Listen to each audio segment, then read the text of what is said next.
How's it going, YouTube? I guess I should say namaste. This video is long overdue. I remember saying I would make this video probably about 2 months ago. It was on my video I made about foods that can increase your level of chi, which I highly recommend you check out. But in this video, I'm going to teach you how to master your chi, how to unlock your internal energy. So with that said, let's go ahead and get started. Before I do that though, let me just give a brief description of what chi is. Most people don't really understand the word chi, even if they do have somewhat of an idea. A lot of people think it's fancy, woo-woo nonsense, but it really isn't. While I do believe there is something spiritual involved with it, um, I think that it's more so with nature, but also with food. Qi is basically a combination of the different elements, sun, water, fire, earth, combined with different food ingredients, carbs, um, different seasonings. The video I made about different foods to enhance your chi, I explained it all in that video. I believe carbs are a lot of it. Shaolin monks, they swear by the book that it's the enzymes within your food, which is funny though because enzymes are actually a form of bacteria. Eating raw vegetables can actually make you somewhat high. The bacteria can make you high. Fun fact, licking a bug can actually make you somewhat high. And I don't mean to rant here, I just had to tell you guys something funny. This video game, this real trippy video game, I used to really love growing up. I played it with my sister. It was a game called D. It was a horror game. This girl, the main character in the game, she was very interesting to say the least. And she would go into these psychotic trips where she would see this psychotic colored roach, a cockroach.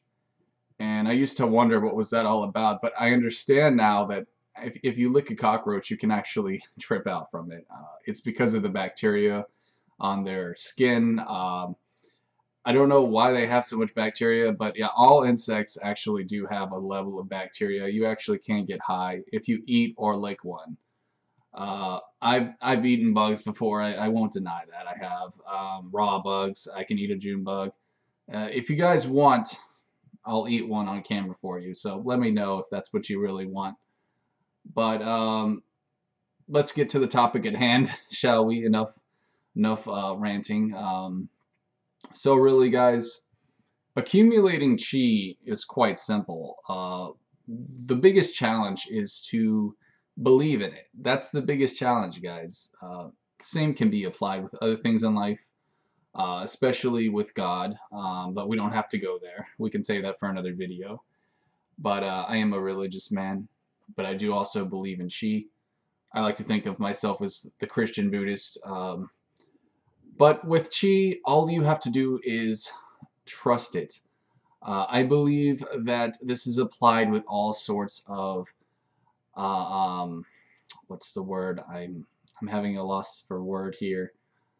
Um, Paranormal abilities, if you want to call it that, such as telepathy, psychokinesis.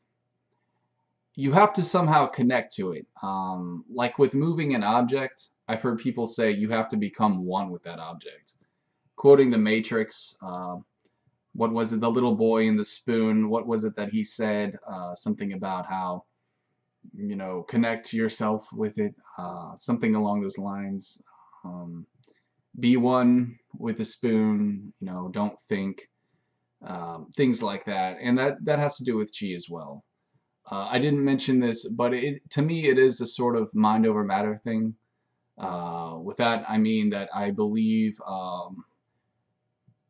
thinking actually does help, using your brain. I began to develop chi from a process called the PSI ball. Some people might call this, the Ryu Street Fighter ball, which is funny because Ryu was actually trained by Dhalsim to accumulate the ball, the chi ball. Not a lot of people know that. Watch the animated series. It's on YouTube here. And that's actually how Ryu and Ken developed the Chi Ball. It's not from their master Goken. Goken, a lot of people may think that it is because he was their master. He actually did not teach them the Chi Ball. It was Daoism. Fun fact as well, martial arts actually developed in India. The first martial art known as Silat. Shaolin monks didn't come around till probably a few hundred years later. Don't quote me on that, but around 100 years, 200 years later, um, perhaps even longer. But back to the matter at hand. With the PSI ball, you're picturing a certain point wherever you are, like in a room. Fix your eyes on something and pretend that it's expanding as you breathe in, and picture energy in your hands. That's how I developed Chi. Uh, it was not from doing Tai Chi, believe it or not. I developed Chi by doing the PSI ball technique. Now, do I believe that you have to do the PSI ball technique to develop Chi? No, I don't. I think that you can do it in other ways. I think that you can do it within Tai Chi or other Asian styles, ancient styles, such as Baji Quan, Shaolin Kung Fu, Wu Dang, all that stuff. But with me, though, it was primarily the PSI ball that allowed me to develop internal energy. So, with that said, it's just using mind over matter. Your consciousness. That's the key term. Using your consciousness to be aware, consciously aware of energy within you. That's the main goal. If you do that, you will develop Chi, whether or not you do a PSI ball or anything like that. But Qigong is the original way that people develop Chi. This was within the Shaolin monks. Tai Chi actually came along later. Tai Chi was developed with the Chinese Wu Dang community, otherwise known as Wushu. I'm not a big fan of the word Wushu. To me, that's more of a sport. But if you know the character Akira Yuki, he actually practiced a Wu Dang style known as Baji Quan. There's also other styles known as Xing Yi Quan, I believe, and Bagua. Bagua is very interesting. It's probably known as the most internal art, the softest style, if you want to call it that.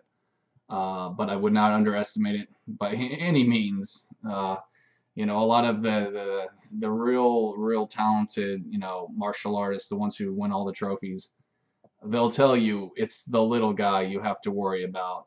The reason why is because 5'2" Asian men are twice as fast as a big old fat guy like me. They're just incredibly fast, and I will admit I am jealous of their speed. I'm a martial artist as well, and they could probably do 3 hits by the time I just do one simple punch.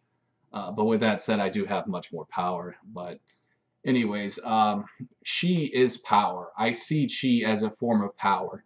You can use Chi to heal, and you can also use it to kill. That's an interesting thing about Chi.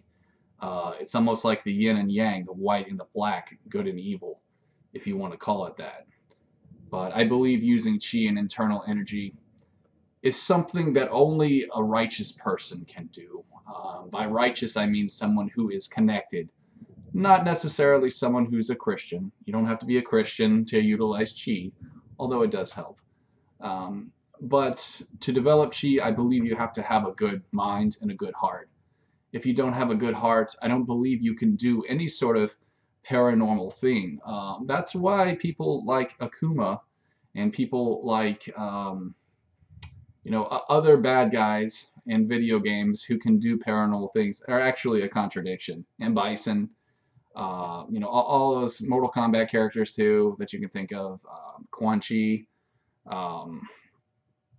Riddick was his name, Reddick, all those people, it's a contradiction. You cannot do Chi Ball, anything like that, if you have a bad soul, if you have a bad heart and a bad mind. You cannot do paranormal things.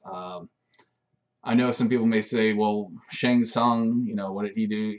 He would fling spirits at people, fling the spirits of evil souls at them. Perhaps that would be a thing, perhaps so, but in regards to like fireballs, chi balls, using the elements, I don't believe you can do that if you have a bad heart and a bad mind. I don't believe you can connect yourself to the elements. So with that said, let's talk about that real quick. Guys, the stuff that you see on things like Street Fighter, things like Mortal Kombat, you can do in real life. And I know you guys may laugh at me, and that's fine. But if you look through history, there are documents, plenty of documents of people who could do things like that. For example, my favorite my favorite Mortal Kombat character, Sub-Zero, he does something called cryomancy, which is being able to manipulate ice. If you look throughout history and the pages of history, there are many wizards who could do this. Many people who were involved with magic. Cryomancy is a form of magic. Many people would call this a black magic, a dark magic, but I believe there's actually good magic and bad magic. Not many Christians believe that, but I'm one who happens to believe that. I believe it's all about how you use it, really. It's all about how you use it. But with dark magic, yeah, I mean, I know that may seem to contradict what I'm saying about how you have to have a good heart to use chi, but I think magic is something sort of different. But with cryomancy and things like that, I guess it is a form of magic as well. It's a form of magic and chi, I think anyways. Not a lot of people know that, but if you learn magic, if you study magic, M-A-G-I-C-K, by the way, gotta be fancy with it. That's how they spell it. You could do things like that, but not a lot of people know that. Not a lot of people study magic. Not a lot of people study that kinds of stuff. But if you want to, you can. You can manipulate fire. You can manipulate ice, water, um, anything. I mean, really anything you want to. Wind. But the thing is, it takes a lot of dedication. If you want to master the elements, it's completely different from mastering chi. Mastering the elements, I'm sure, will take you probably at least a decade to do one thing. It takes so much dedication, from what I understand anyways. You have to literally become one with the element. I'll admit I used to actually practice cryomancy. I wanted to be like Sub-Zero, but I gave up because I realized that it would just take far too long. You have to hold ice cubes. You have to take really cold showers. You literally have to become one with ice to stay connected with it, to stay connected with that element. Like I was saying, how when you master chi or both with telepathy, or what is it? Moving objects. Forgive me, I'm having a brain fart. Um, you have to become one with that object to move it, and it's the same thing with elements. You have to become one with that element, and yes, that includes with fire too. So imagine how hard it would be to be like Scorpion, to master the element of fire. Um, I mean, really, if you think about it, I guess ice is just as painful, but yeah, I actually did study a little bit on pyromancy. I believe that's what it's called. And to be a pyromancer, you have to, what was it? Be able to strike a match using your mind. I think that's how you know you've really mastered it. Um, or in some way with a match. I don't really remember. I think are using just your energy to strike the match or something like that. But yeah, it's just, and I'm sure you have to take really hot showers. Probably put your hands over fire, stuff like that. So again, that's something that if you want to, you can do, guys. Anything, guys. Use your imagination and have faith. You can do anything you set your mind to. This world literally has no limits. If you look at the cosmos and the universe, I mean, that should tell you that the possibilities of life are endless, and that there's so much magic to this world, no pun intended. Uh, you're capable of doing literally anything, and yes, it does include flying. But a word to the wise, some things, guys, can be very, very dangerous. I know teaching you chi and stuff like that is one thing. But when you go beyond chi, uh, your body, you can literally spontaneously combust if you're not careful. You can actually explode because mastering the elements and stuff like that, you're literally putting fire and things like that inside of you. Like with Dragon Ball Z, you know, when he goes into those crazy states, I know it looks cool on the television, but you could seriously, seriously harm yourself. So you have to be careful, guys. And, you know, like, I'm going to have doubters and people who mock me on this video, and that's completely fine. I don't expect most people to understand stuff like this, you know, because a lot of people live very simple-minded lives. But let me just say this, guys. Again, look around you. Look at the universe. You know, look at all the stars and all the magic that's truly around you.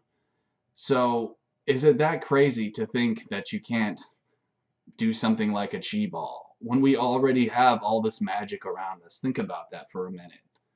You know, all the amazing miracles of life. Do you really think it's that crazy that, you know, to do something like an ice blast? Do you really think it's that crazy to manipulate nature when we already have these amazing phenomena around us? So I want you guys to really meditate on that. I want you to really think about what I'm saying here. So again, with chi, you know, master your chi. It will help you in so many ways, mentally and physically. Like I said, you can use chi to heal. You can actually use it to heal, known as Reiki, Reiki, which I believe is one of the best ways to heal cancer. Not a lot of people know that, unfortunately. But if you're full of chi, guys, it will improve your health dramatically, your health. If you're struggling with something, you know, whatever, it doesn't really matter. Chi can heal it. Chi can heal literally anything, guys. Internal energy is one of the best medicines, and unfortunately, they're not going to teach you that at the doctor's office. It's something you have to learn on your own. So guys, namaste. Blessings, all of you, in the name of the Father, and the Son, and the Holy Spirit. I pray that all of you will master your mind in some way. And if you don't master it with a chi ball or a fireball, at least master the art of being open to the universe, being open to yourself. If you can master that art, you can master anything, guys. So with that said, I'll see you next time. Peace.